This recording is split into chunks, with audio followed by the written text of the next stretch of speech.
Welcome back to The Curve, the only show where optimism still counts as a political stance. So, Kamala Harris, the woman who broke every glass ceiling in sight and then had to clean up the shards herself. For a while, people wrote her off. They said, "Kamala's gone quiet." No, she wasn't quiet. She was working. She was doing that boring part of leadership called actual governing. See, America loves a comeback story, but we're terrible at waiting for one. We treat politicians like streaming shows. If the season isn't instantly binge-worthy, we move on to the next drama.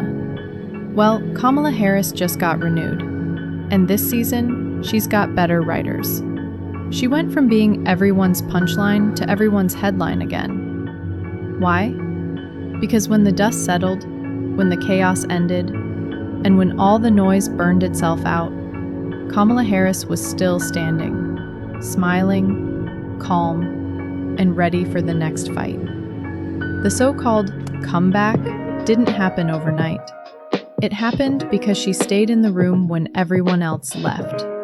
Remember, this is the same woman who told a sitting vice president in a Senate hearing, "I'm speaking."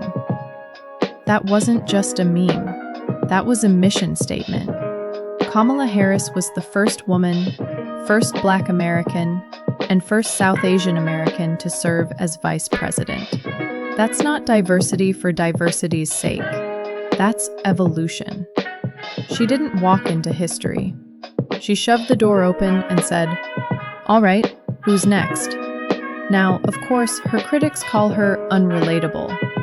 Right, because being competent, professional, and not constantly yelling at reporters is such a bizarre concept now.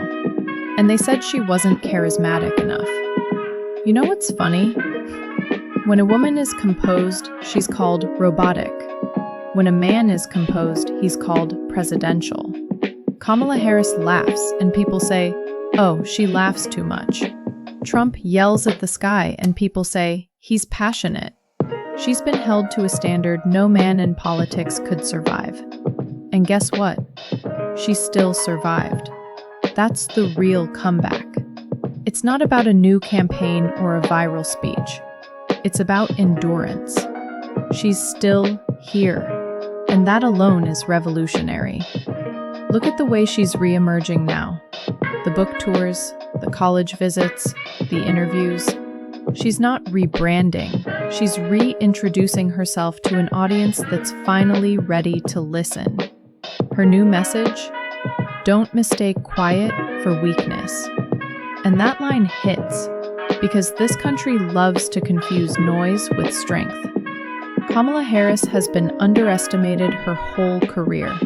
As district attorney, they called her too ambitious. As attorney general, too tough. As senator, too prepared, and as vice president, too invisible.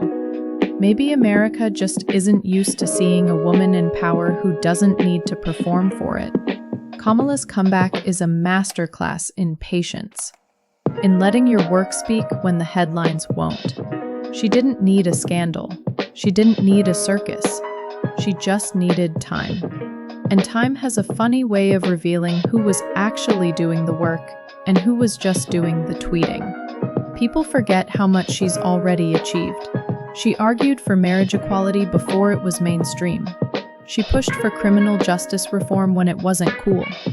And she represented California, which, let's be honest, is like managing 40 million type A personalities with kombucha addictions.